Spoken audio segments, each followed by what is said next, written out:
Las Vegas, a world-class destination with sinfully delicious food and fun. We uncover both inside Jimmy Kimmel's Comedy Club. Located at the Link Promenade right on the world-famous Las Vegas Strip, we catch up with headliner Luenell. The resident comedian dishes about her famous friends and all-time favorite bites. I'm Alicia Shevetone, and you're watching Sin City Kitchen.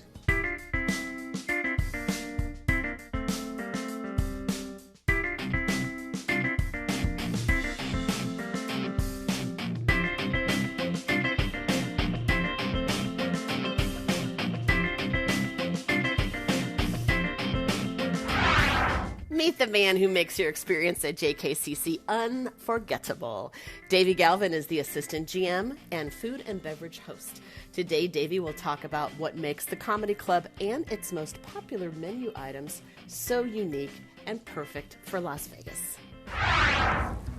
Davey, thanks so much for having us here. Welcome to Sin City Kitchen. It's great to be back here at the club. It's a pleasure to have you. Thank you. You know, the first time I was here, someone told me that this bar area and the living room area is actually a replica of Jimmy's house. And I just want to see, is that actually true, or was someone just messing with me? Nope, that's absolutely true. Jimmy came in here as they were building, or as they were coming up with concepts for the club. Mm-hmm. And he told the crew he wanted a bar that was like the one that he had at his house. So he took a handful of those guys out to his property out in California. Yeah. And they took pictures. And they came back and they built an exact replica. So when he came in to check on the progress, he came in and he was like, "What in the world? This I meant something like my house, not exactly my house, but." So now we can actually say, "Make yourself at home," and it can be real. One of the things that I really appreciate is that Jimmy is very, very hands-on, and I was actually shocked to see that he personally was able to rubber stamp our filming today. Mm-hmm. So I'm thrilled about that because he's my favorite late night host. And I've been following him since the Man Show. So thank you, Jimmy. We're really, really happy to be here. No, he's very hands-on. Yeah. Everything on the menu has been approved by him. Mm. He is a foodie himself. Yeah. He the first time I met him, he was when we first opened. He arrived in his suit, like he's just looking like a 10, and comes in the kitchen. Got his hands dirty. He actually made us pizza, and wow. He loves pizza. That's like one of his big things. Yeah. So he was a gentleman. He says, let me show you how I like to make them. Yeah. He pulls out our crust and he makes it, and of course it's the best pizza you've ever seen, right? So no, he's definitely heavily involved in what we do here. And I appreciate you mentioning that because a lot of people probably don't know that Jimmy Kimmel is really, really into food, and that this is not only just a hot spot for comedy, but it's also a culinary destination for locals and for tourists. Whether or not you have a ticket to see the show, you can actually come in here and eat. And I was curious why, because most celebrities would just buy a restaurant down the street and have two different concepts. So why was it important for Jimmy to have both concepts, really, really good food, great comedy under one roof? Well, first of all, he's from Las Vegas, mm-hmm. and he wanted to have a comedy club where local talent could come and perform. Yeah. Where also locals could feel comfortable coming, because some clubs, like back in New York or San Francisco, it could be little seedy clubs. That wasn't the idea. He wanted a place where everyone could be comfortable. Yeah. And then food, it just kind of comes with it, because food's a very communal thing, and just like comedy brings people together, so does food. And I think those are probably his two favorite things. That's fantastic, and actually I would love to be able to keep talking in general, but the food is smelling so good and it looks so good that I just actually want to jump in a little bit into some explanations about what you brought us today, what you've prepared. Please take us through these dishes so that I can eat. Sure. So we have our chicken fingers and our brisket sliders. Our chicken fingers are number one seller. Mm-hmm. People come here just for the fingers, which is fantastic. We brine them for about 48 hours. We hand bread them, fry them to order. We serve them with 4 different sauces. You can choose which sauce you like. We have our barbecue, our sweet chili sriracha, homemade ranch, and house-made buffalo. Wow.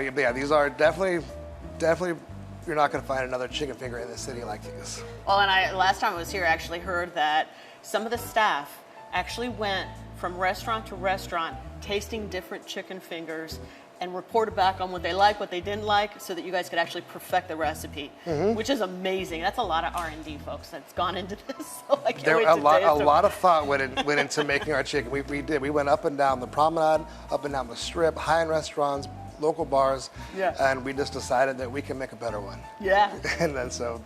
Congratulations, too. And how about the sliders?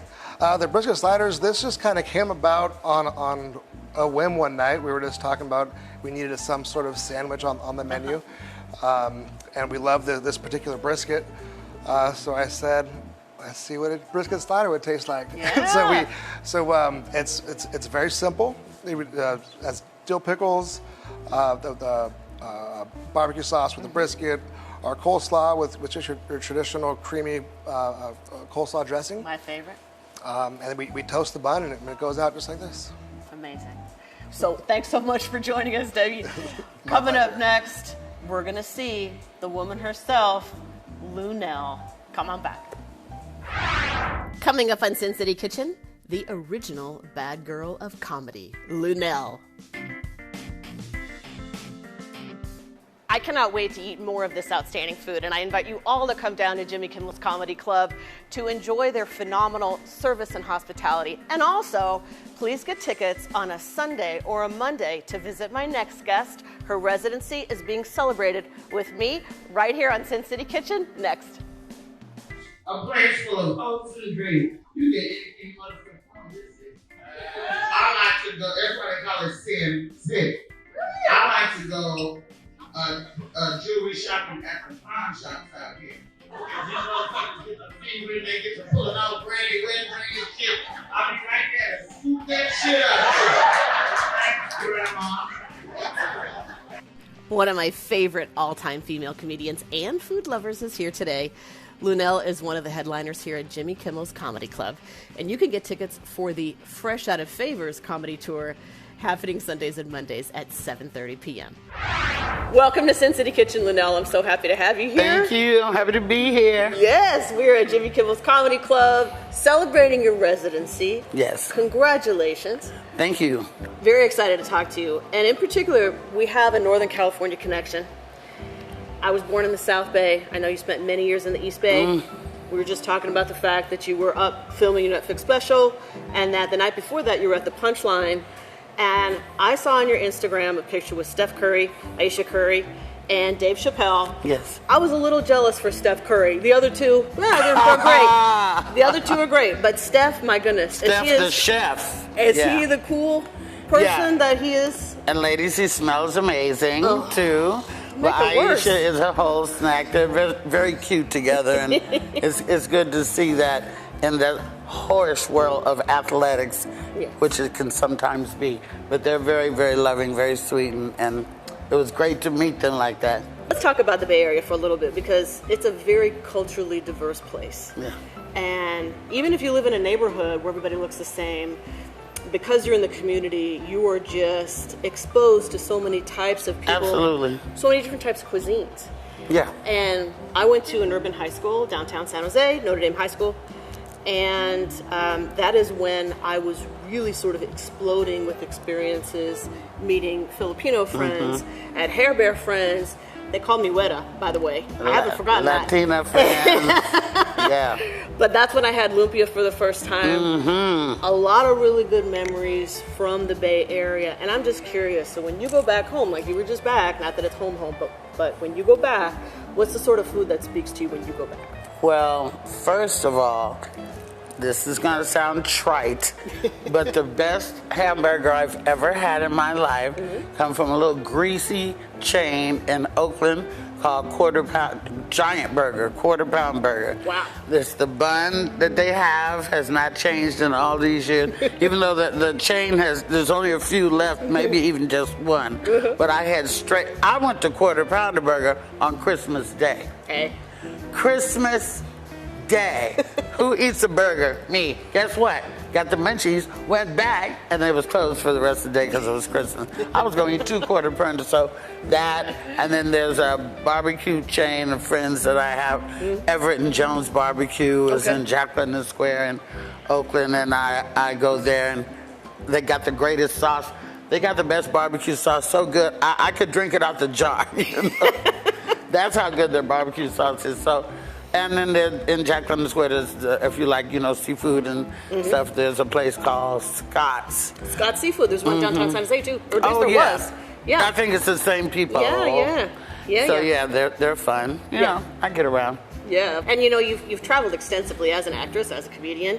You've been all over, and you start to associate food with different places when you're working. I do the same thing, and I'm just if there's a part of the country, part of the world that you like to go to, what would that be as a food destination that always brings you back? And it's like, oh my God, I'm so glad I get to shoot in X place because I get to eat.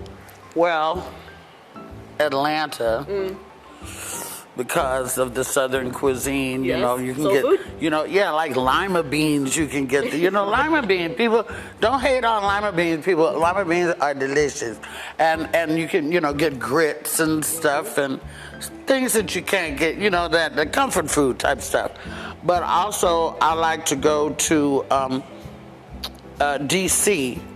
and go to, I think it's Ben's Chili Bowl is in D.C. I just like to go for the historicness of it all, and Obama ate there, and the pictures on the wall and the history of it, and of course when I'm in, up in by Maine, have to get the crab cakes, Maryland, that's what the crab cakes, the lobster, when in Rome, honey, wherever I'm at, wherever the cuisine of that place is, that's what I'm trying to see. You eat regional. And that's where the best ingredients are. I do eat regional, and often. What advice do you have for women, for people of color, people that are underrepresented in general, no matter their industry, if they're trying to make a change, a cultural change, and bring some diversity to their industry, what advice do you have for those people? Well, I think that nobody's going to listen to you unless they respect you, first of all. So you have to have the respect of the people and people in the industry. You have to, if you're trying to do this, you need to do the things that make people set themselves apart from other people. Be on time, be professional, be courteous. Don't do blow. Don't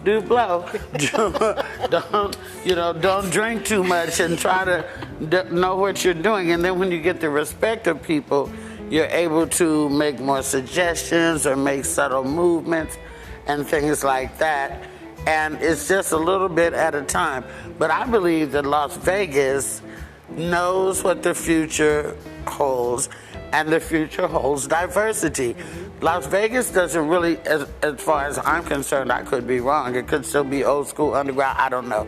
But to me, from what I can see, Las Vegas wants the best of the best. Yes. No matter who they are. They want the best chef.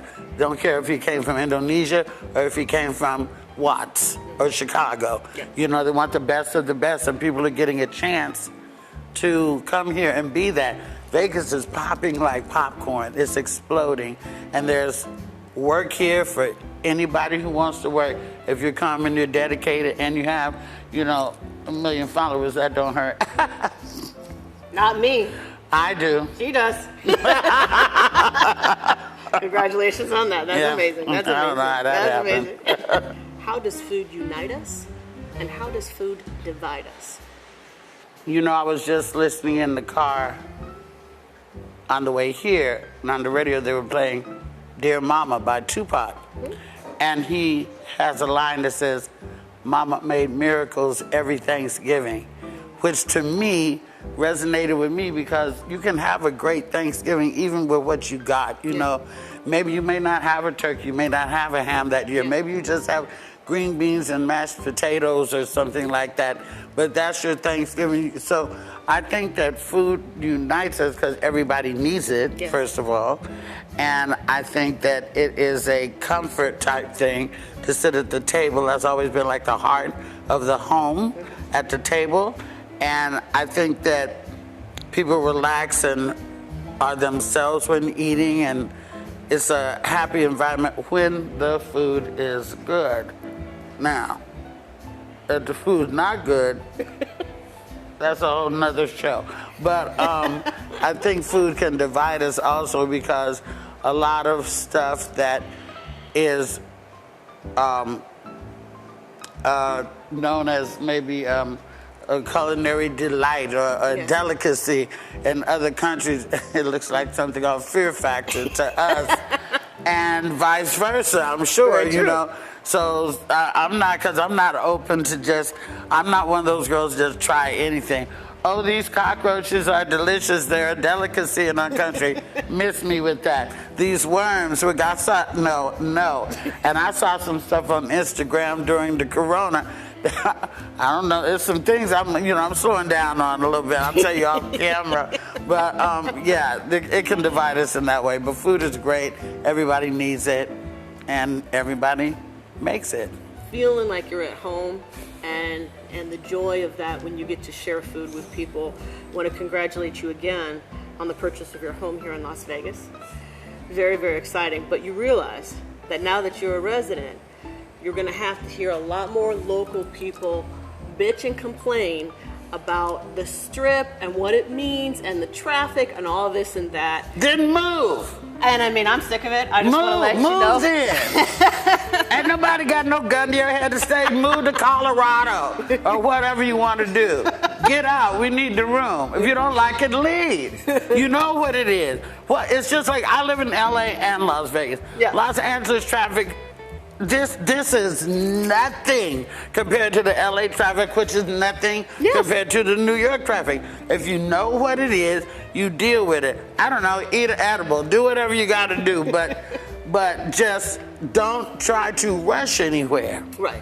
If you prepare yourself and you give yourself 2 hours to get anywhere, you'll be fine. But if it's like, I got to be downtown in 25 minutes, and now you're mad because there's traffic. Right. Well, you knew that. Then you stress yourself out. Govern yourself accordingly, honey, and deal with it. Thank you so much for being on Sin City Kitchen. And as a housewarming gift, I would like to give you all 7 of my distilled spices. Lucky 7! These are my alcohol-infused spices called distilled. And I also have French onion. Yes. There's my card in there too, so if you want to have a little distilled party at your house, I'd be happy to cook for you at any time and welcome you to the community. Absolutely. It would be my pleasure. Look who's in the community, everybody. They done fooled around and let a real one in. Hey! Thank you very much, and I love the presentation is everything, everybody. Yes. Love this. Thank you so much. Thank you for watching Sin City Kitchen, and thank you, Davey and Luenell, for joining me. If you want to try distilled spices, you can find them by visiting distilledspices.com.